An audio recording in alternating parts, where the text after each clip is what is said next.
the stationary lunge, we are standing over a mat. Your feet, depending on how tall you are going to be about 3 to 4 feet apart. And when we're standing, we want to imagine not necessarily like we're on a tightrope where this back foot is right behind this front foot, but imagine you're standing like in a squat position, and we just stepped forward or stepped back where your feet are some distance apart if you were to line them up. So descending by bending your back knee and your front knee, trying to keep your upper body mostly upright. So you might see a slight shift forward as you're going down, and you might use maybe 60% more of this front leg compared to the back leg.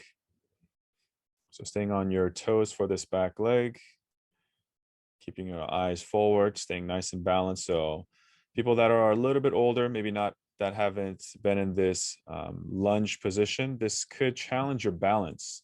So having a box next to you, even if you're doing just a stationary lunge as opposed to an assisted one, you could have an insurance policy.